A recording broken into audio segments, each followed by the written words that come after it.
Hello बच्चों, हम transformer के जो इम्पोर्टेंट क्वेश्चन हैं निमी के वो हम हल करवा रहे हैं। पिछली वीडियो में हमने क्वेश्चन नंबर 21 तक हमने हल करवाया था और आगे हम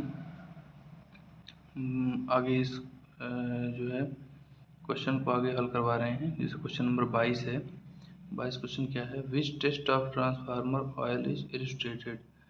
तो ट्रांसफार्मर ऑयल का कौन सा टेस्ट जो है ये दिखाया गया है, ये क्वेश्चन में जो है पूछ रहा है। तो यहाँ पे जो क्वेश्चन है ये है कि ट्रांसफार्मर ऑयल का कौन सा टेस्ट ये है। ठीक है, तो इसका ऑप्शन क्या होगा? इसमें जो है इसका जो है सी टेस्ट, सी ऑप्शन होगा। इसको बोलेंगे क्रैकल टेस्ट। ट्रांसफार्मर ऑयल का कौन सा टेस्ट होगा? ये होगा इसका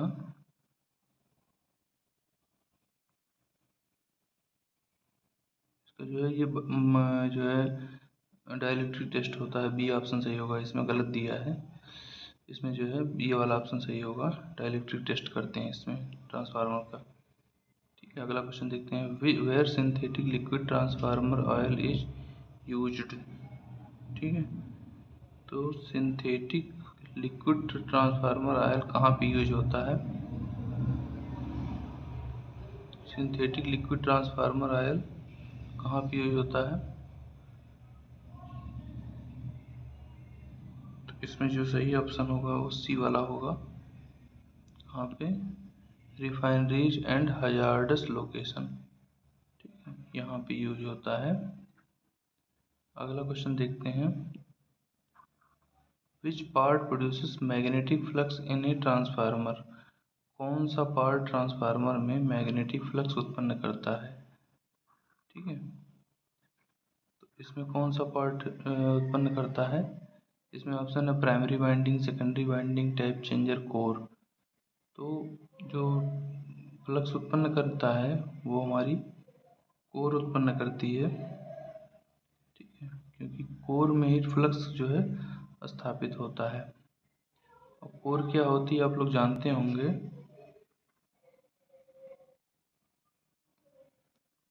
सॉरी, कोर जो होती है, कोर क्या होती है? ये ट्रांसफार्मर जो है ये हमारा ये ट्रांसफार्मर की इसमें कोर होती है और इसी कोर पर ये वाइंडिंग लपेटी जाती है। ठीक है, इसको बोलते हैं कोर। तो फ्लक्स जो है इसी में स्थापित होता है। फ्लक्स जो हमारा क्या होता है, फ्लक्स फाई जिसका यूनिट होती है वेबर, ये इसी कोर में स्थापित होता है। ठीक है, कोर के ऊपर वाइंडिंग की जाती है। तो इसमें कौन सा ऑप्शन सही होगा? कोर वाला ऑप्शन सही होगा। ठीक है, तो डी ऑप्शन सही है इसमें। अगला क्वेश्चन है which is the function of breather in transformer.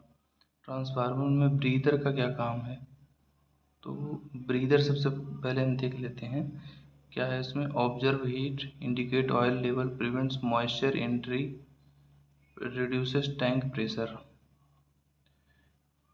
ठीक है, तो इसमें जो है कौन सा ऑप्शन सही होगा इसका? मॉइस्चर एंट्री को ये रोकता है। ब्रीदर जो होता है, ब्रीदर मतलब ब्रीदिंग मतलब होता है सांस लेना, तो ब्रीदर भी वही है। ट्रांसफार्मर का ब्रीदर ये होता है कि ट्रांसफार्मर जो है वो ब्रीदर के थ्रू क्या लेता है, सांस लेता है। ठीक है, तो इसको अगर हम फिगर से आपको समझाएं इसको, तो देखते हैं कहाँ पे होता है ब्रीदर। पहले इसको हम इरेज कर लें।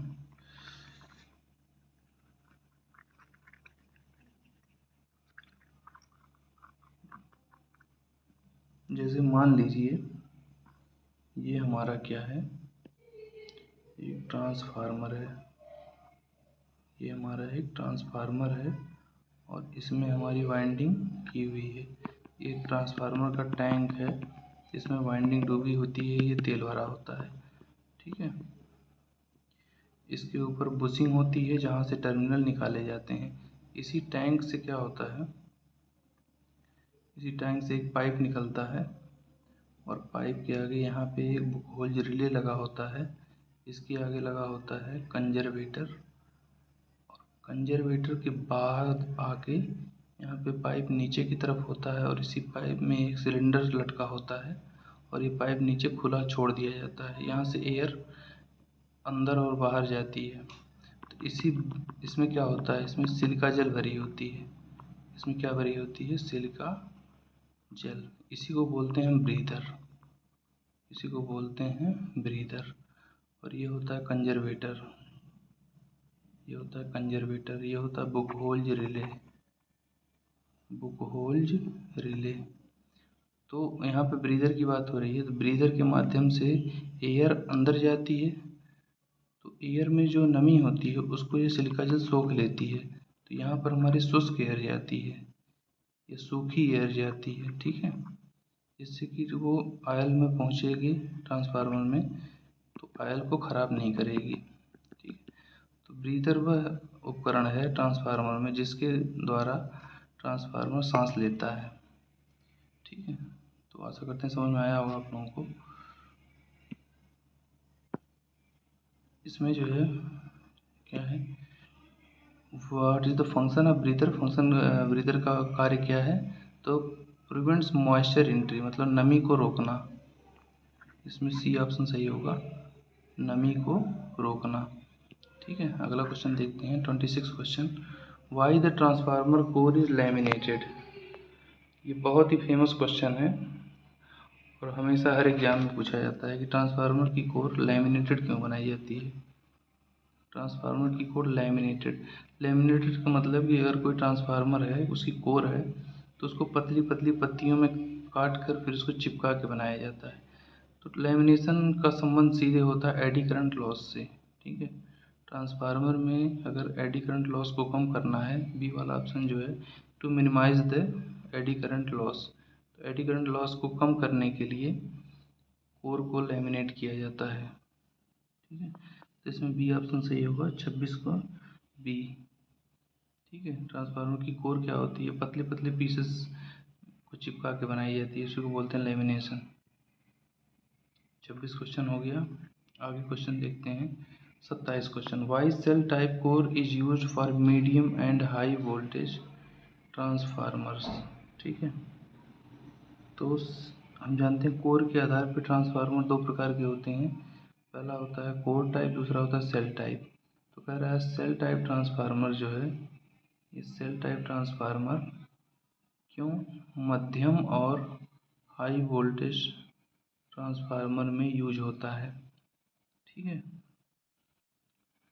तो सबसे पहले हम जान लेते हैं कोर टाइप और सेल टाइप क्या होता है। इसका ऑप्शन जो सही है वो ए वाला सही है, avoid leakage flux. Leakage flux क्या होता है वो भी हम बताएंगे, इसको डिटेल में देख लेते हैं हम लोग।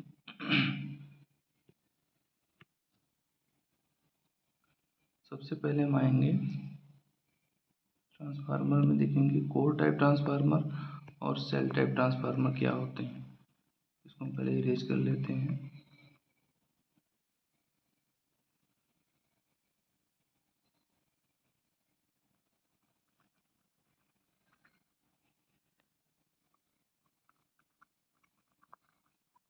सबसे पहले हम बनाएंगे core type transformer. Core type transformer क्या होता है, कोर टाइप में एक कोर होगी, ये हमारा अगर इसको हम माने बोलें तो ये हमारा क्या है, एक कोर टाइप ट्रांसफार्मर है। इसमें यहाँ पर ये प्राइमरी वाइंडिंग होगी, एक नंबर प्राइमरी वाइंडिंग, और यहाँ पर ये सेकेंडरी वाइंडिंग होगी। ठीक है, मतलब प्राइमरी वाइंडिंग और सेकेंडरी वाइंडिंग दोनों अलग अलग कोर पे लपेटी जाती हैं। ठीक है, तो प्राइमरी वाइंडिंग में जो करंट जाती है, यहाँ से फ्लक्स बनता है और फ्लक्स इसी कोर के माध्यम से सेकेंडरी में लिंक करता है, इसे बोलते हैं फ्लक्स।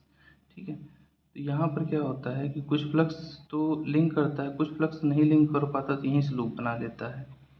ठीक है, तो जो फ्लक्स सेकेंडरी में नहीं लिंक करता उसको बोलते हैं लीकेज फ्लक्स, उसको बोलते हैं लीकेज फ्लक्स, लीकेज फ्लक्स की डेफिनेशन वो होती है कि जो फ्लक्स केवल एक ही वाइंडिंग से होकर गुजर के रह जाए उसको बोलेंगे हम कौन सा फ्लक्स, लीकेज फ्लक्स।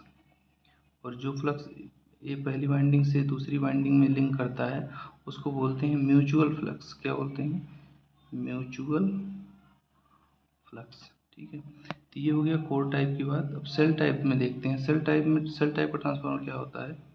इसमें जो होता है ये हमारा, इसको बोलेंगे सेल टाइप ट्रांसफार्मर।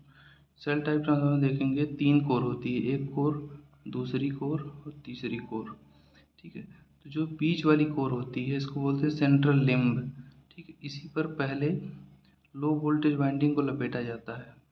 मान लीजिए हमने लो वोल्टेज वाइंडिंग को लपेट दिया। ठीक है, उसके बाद क्या होता है, इस पर कागज़ का इंसुलेशन लगाते हैं, इसको पूरा ढक देते हैं कागज़ से, फिर उसके ऊपर सेकेंडरी वाइंडिंग की जाती है।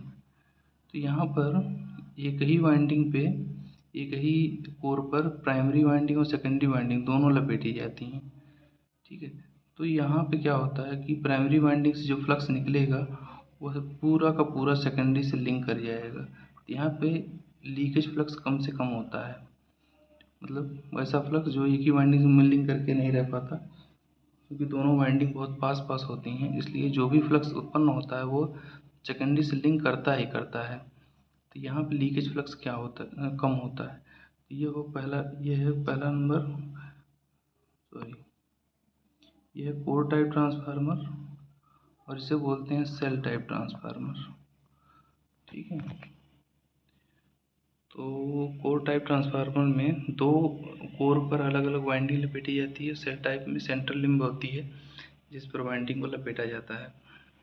ठीक है, तो सेल टाइप ट्रांसफार्मर में क्या होता है, लीकेज फ्लक्स कम से कम होता है।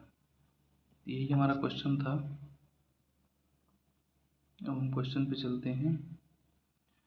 यहाँ पे हमारा क्वेश्चन है क्या कि shell type transformer medium high voltage transformer के लिए क्यों यूज किया था, क्योंकि इसमें लीकेज फ्लक्स कम से कम होता है, टू अवॉइड लीकेज फ्लक्स। तो ए ऑप्शन सही होगा इसमें, ए ऑप्शन इसमें सही होगा। ठीक है, अगला क्वेश्चन है विच type of transformer is used in automobile.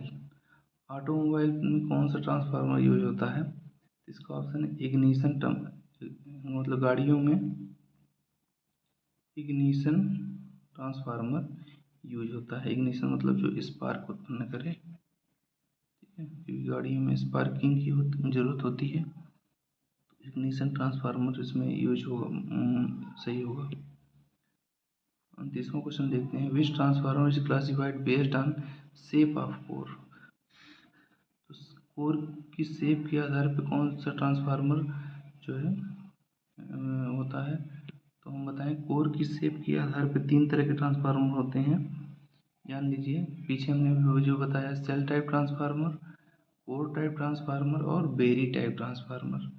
Core के आधार पर ट्रांसफार्मर 3 प्रकार के होते हैं, सेल टाइप, कोर टाइप और berry type. Shell type SHELL shell type, दूसरा होता है कोर टाइप, तीसरा होता है बेरी टाइप। ठीक है, तो सेल टाइप और कोर टाइप हमने पीछे बनाया है, फिगर पे समझाया है। बेरी टाइप भी उसी तरह का होता है सेल टाइप की तरह, लेकिन इसमें कई सारी कोर होती हैं। ठीक है, तो इसमें कौन सा ऑप्शन सही होगा, हमारा सेल टाइप ट्रांसफार्मर सही होगा। ठीक है, बी वाला ऑप्शन सही होगा इसमें, क्योंकि कोर के आधार पे यही एक ट्रांसफार्मर होता है। अगला क्वेश्चन क्या है देखिए, which is the application of ring type transformer. Ring type transformer क्या होता है। अब रिंग टाइप ट्रांसफार्मर उसे बोलते हैं जिसे बोलते हैं पीटी। ठीक है, पीटी जो होता है हमारा वो रिंग टाइप ट्रांसफार्मर होता है। तो सॉरी सीटी, इसको बोलते हैं सीटी। रिंग टाइप ट्रांसफार्मर मतलब सीटी, इसको बोलेंगे हम current transformer, CT. C for current, T for transformer. ये कैसे बना होता है इसको हम दिखा देते हैं।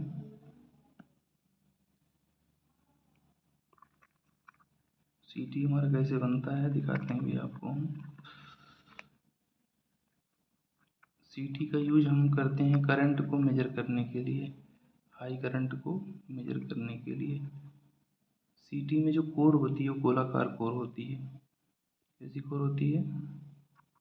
ये इसकी कोर होती है, ठीक है। अब इसी कोर पर हम इस तरह से बाइंडिंग करते हैं, ठीक है। ये हमारी सीटी होती है। अब मान लीजिए कोई वायर है जिसकी करंट नापना है, तो उस वायर को इस जो ये रिंग है, इसे क्या बोलेंगे? रिंग बोलेंगे ना। इस रिंग को उस वायर में पहना देते हैं। जैसे मान लीजिए यहाँ पर एक कोई वायर है, इसमें इसको हमने पहना दिया, ठीक है। और इसमें करंट फ्लो हो रही है आई। जो भी करंट इसमें फ्लो करेगी उस करंट की वजह से फ्लक्स उत्पन्न होगा, और फ्लक्स की वजह से यहाँ हम एक अमीटर लगा देंगे, और वो अमीटर क्या करेगा? इसकी करंट को मेजर कर लेगा, ठीक है। तो रिंग टाइप ट्रांसफार्मर जो होता है वो ये क्या होता है? सीटी होता है, जिसका फुल फॉर्म होता है करंट ट्रांसफार्मर। करंट ट्रांसफार्मर जिसका यूज हम हाई करंट को मेजर करने के लिए करते हैं, या उच्च करंट को मेजर करने के लिए करते हैं। क्योंकि हाई करंट यह करंट को क्या कर देता है? कम कर देता है, जिसको हम आसानी से एमीटर लगा के माप सकते हैं, ठीक है। तो इसके बारे में इतना ही था। इसके बाद हम आते हैं क्वेश्चन पे। क्वेश्चन क्या है हमारा? Ring type transformer. इसके बाद हम क्वेश्चन पे आते हैं। ये हमारा क्या है? What is application of ring type transformer. Ring type transformer क्या होता है? करंट ट्रांसफार्मर होता है जिसका यूज हम हाई करंट मेजरमेंट में करते हैं। इसमें बी ऑप्शन सही होगा, 30 का बी, ठीक है। अगला क्वेश्चन देखते हैं 31।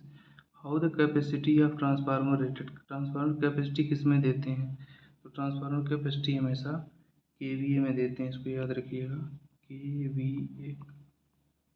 इसका मान होता है K for kilo, V for volt, A for ampere, kilo volt ampere, ठीक है।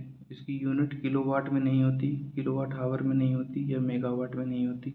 वाट नहीं लगता, ट्रांसफार्मर की कैपेसिटी में वाट नहीं लगता।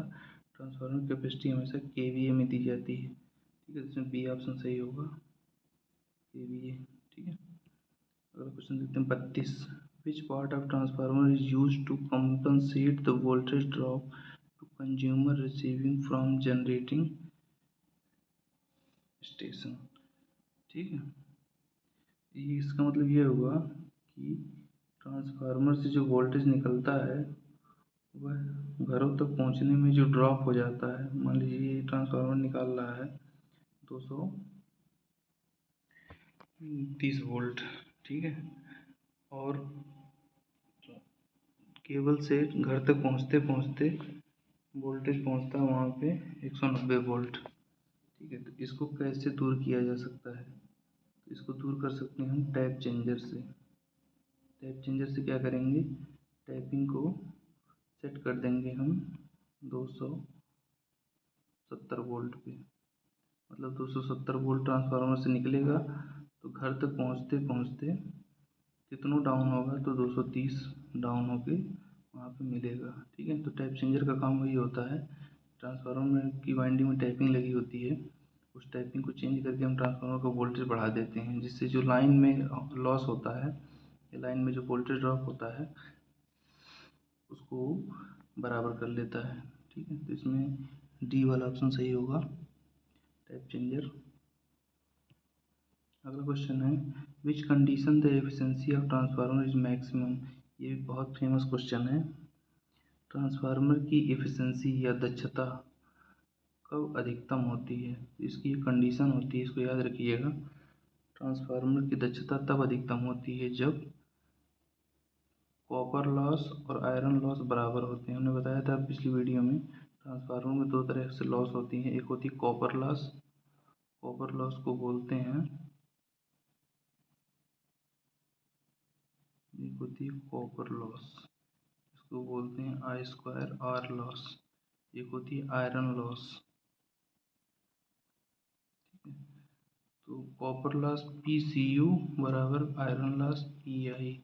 जब दोनों बराबर होंगे तो उसमें एफिशिएंसी जो होगी वो अधिकतम होगी या मैक्सिमम होगी। ठीक है, तो कॉपर लॉस बराबर आयरन लॉस में ये ऑप्शन सही है। और 34 क्वेश्चन क्या है, which loss is variable loss. अब वही यही सेम आ गया कि कौन सी लॉस जो है वो बदलती रहती है। ठीक है, तो हमने बताया था कि आयरन लॉस जो होता है ट्रांसफार्मर का वो क्या होता है, फिक्स होता है। लेकिन कॉपर लॉस क्या होता है, वो करंट पे डिपेंड करता है। कॉपर लॉस किस पे डिपेंड करता है, कॉपर लॉस किस पे डिपेंड करता है, करंट पे डिपेंड करता है। और करंट हमेशा लोड के अकॉर्डिंग बढ़ती या घटती रहती है, तो कॉपर लॉस भी बढ़ता या घटता रहेगा। तो वेरिएबल मतलब बदलने वाला, बदलने वाली लॉस कौन सी हो जाएगी, कॉपर लॉस हो जाएगी। तो ये ऑप्शन सही है इसमें 34 का ए। ठीक है, आयरन लॉस में सही है। बाकी और ऑप्शन है, जैसे बी है क्या नाम है, iron loss, friction loss, windage loss. ठीक है, तो आयरन लॉस तो फिक्स लॉस है। फ्रिक्शन लॉस वो होती है जिससे घर्षण जिसको होते हैं। तो ट्रांसफार्मर का कोई ऐसा पार्ट है नहीं जिससे घर्षण उत्पन्न हो, कोई मूविंग पार्ट तो होता नहीं है। विंडेज लॉस जो होती है, विंडेज लॉस मतलब एयर एयर जैसे कोई चीज़ चलती है तो एयर उस पर जो फोर्स लगाती है उसको बोलते हैं विंडेज लॉस। तो ये दोनों लॉस तो होती ही नहीं है ट्रांसफार्मर में। ठीक है, फ्रिक्शन और विंडेज लॉस नहीं होती हैं, केवल आयरन और कॉपर लॉस होती है। उसके बाद है 35वां question, which loss is determined by conducting short circuit test. तो इसको हम एक थोड़ा सा डिटेल में जाते हैं। दो टेस्ट किए जाते हैं किसी भी ट्रांसफार्मर में, क्या पता करने के लिए, ट्रांसफार्मर की लॉस पता करने के लिए। ठीक है, तो थोड़ा हम इसको डिटेल में बताएंगे। ट्रांसफार्मर में कौन कौन से जो है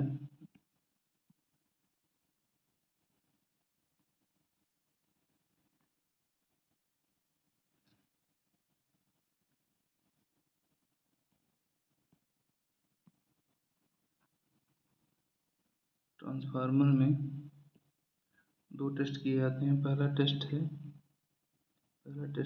short circuit test, short circuit short circuit test. Short circuit test से हम पता करते हैं ट्रांसफार्मर का कॉपर लॉस। दूसरा होता है open circuit test, open circuit test. Open circuit test से हम पता करते हैं ट्रांसफार्मर का आयरन लॉस। ठीक है, दो तरह से टेस्ट होते हैं ट्रांसफार्मर में। शॉर्ट सर्किट से कॉपर लॉस पता करते हैं, शॉर्ट सर्किट में वाइंडिंग को शॉर्ट कर देते हैं, एक तरफ की वाइंडिंग को शॉर्ट कर देते हैं। ओपन सर्किट में एक तरफ की वाइंडिंग को ओपन कर देते हैं। तो शॉर्ट सर्किट टेस्ट से कॉपर लॉस पता चलता है और ओपन सर्किट टेस्ट से आयरन लॉस पता चलता है। ठीक है, तो इसके बाद आगे चलते हैं, हम क्वेश्चन पे आते हैं। क्वेश्चन पे क्या है कि जैसे कौन सा यहाँ पे अब दिया है, which loss is determined by conducting short circuit test. तो शॉर्ट सर्किट टेस्ट से हमारा कॉपर लॉस पता चलता है। ठीक है, 36 क्वेश्चन क्या है, which loss is constant for no load and all load condition. तो वही हमने बताया ना, कांस्टेंट लॉस कौन सी होती है, फिक्स लॉस। स्थिर लॉस कौन सी होती है, आयरन लॉस होती है। तो बी ऑप्शन इसमें सही होगा, क्योंकि कॉपर लॉस क्या होती है, वो घटती बढ़ती रहती है, क्योंकि कॉपर लॉस करंट पे डिपेंड करती है और आयरन लॉस हमेशा फ्लक्स पे डिपेंड करती है। आयरन लॉस क्या होती है, फिक्स होती है। ठीक है, तो 36 का ऑप्शन बी सही होगा। 37वां क्वेश्चन क्या है, which is the purpose of bushing in transformer. Transformer में बुशिंग का क्या काम है। बुशिंग बुशिंग क्या होती है, ट्रांसफार्मर के आगे जो खूंटी निकली होती है तीन, जिस पर जो है तार बांधे जाते हैं, उसी को बुशिंग बोलते हैं। तो इसमें जो होगा वो क्या होगा, to connect both input and output terminals. ठीक है, बी वाला ऑप्शन सही होगा। इनपुट टर्मिनल और आउटपुट टर्मिनल दोनों को जोड़ने के लिए बुशिंग का प्रयोग किया जाता है। ठीक है, चीनी मिट्टी की बनी होती है, पोर्सिलेन की। पीछे भी था क्वेश्चन इस पे। अगला, which type of test is known as DGA test. Total dissolved solid, total dissolved gas analysis, ठीक है। डीजीए टेस्ट का फुल फॉर्म होता है डिजॉल्व्ड गैस एनालिसिस। डी वाला ऑप्शन सही होगा इसमें, डिजॉल्व्ड गैस एनालिसिस, ठीक है। 39 क्वेश्चन क्या है, which is the advantage of auto transformer over two winding transformer, ठीक है। ऑटो ट्रांसफार्मर ने बताया था पिछले वीडियो में, ऑटो ट्रांसफार्मर वो होता है जिसमें एक ही वाइंडिंग होती है, और टू वाइंडिंग ट्रांसफार्मर क्या होता है, उसमें प्राइमरी सेकेंडरी अलग अलग होती हैं, ठीक है। तो एडवांटेज क्या होगा ऑटो ट्रांसफार्मर का, बेटर वोल्टेज रेगुलेशन, मतलब ऑटो ट्रांसफार्मर में वोल्टेज में उतार चढ़ाव बहुत कम होता है, तो वोल्टेज रेगुलेशन इसका अच्छा होता है, ठीक है। वोल्टेज रेगुलेशन का मतलब होता है वोल्टेज में उतार चढ़ाव। तो auto transformer two winding transformer से किस मामले में अच्छा है, बेटर वोल्टेज रेगुलेशन के मामले में, ठीक है। लास्ट क्वेश्चन देखते हैं transformer topic, which is the application of auto transformer. तो ऑटो ट्रांसफार्मर हमेशा कहाँ पे कनेक्ट होता है, इस सर्वो लाइन करेक्टर्स में यूज होता है। ऑटो ट्रांसफार्मर हमेशा लाइन में यूज होता है, जैसे हम देखते हैं रेलवे ट्रैक पर जो खंभों पे छोटे छोटे ट्रांसफार्मर लगे होते हैं वो ऑटो ट्रांसफार्मर होते हैं। इनका काम क्या होता है, जैसे बहुत दूरी तक लाइन को ले ले जाते हैं, तो जैसे कुछ किलोमीटर के बाद क्या होता है वोल्टेज डाउन हो जाता है, ठीक है। तो उस वोल्टेज को फिर से बूस्ट करने के लिए बीच में एक ट्रांसफार्मर रख देते हैं, जिसको बोलते हैं ऑटो ट्रांसफार्मर। इससे जो मान लीजिए यहाँ से जैसे 25,000 वोल्ट की लाइन होती है, रेलवे वाली लाइन कितनी वोल्ट की होती है, 25,000 वोल्ट की होती है। तो 25,000 वोल्ट मान लो एक जगह से भेजा गया, मान लो कि 50 किलोमीटर के बाद वह वोल्टेज क्या होगा, घटकर जो है 20,000 वोल्ट पर आ गया या 22,000 वोल्ट का पर हो गया, तो वहाँ पर एक ऑटो ट्रांसफार्मर लगा देंगे, जिससे वो फिर से उसको बूस्ट करके 25,000 वोल्ट पे ला देगा। तो हमेशा सर्वो लाइन करेक्टर, मतलब लाइन वोल्टेज में जो ड्रॉप होता है उसको करेक्ट करने के लिए ऑटो ट्रांसफार्मर यूज होता है। ये वाला ऑप्शन सही होगा, ठीक है। तो ये था ट्रांसफार्मर के कुल 40 क्वेश्चन थे, मैंने 2 वीडियो में इसको कवर किया है और डिटेल एक्सप्लेनेशन भी किया है हर एक चीज़ का। उम्मीद करते हैं कि आपके समझ में आया होगा। आगे भी हम अन्य टॉपिक पे वीडियो बनाएंगे, ठीक है। धन्यवाद।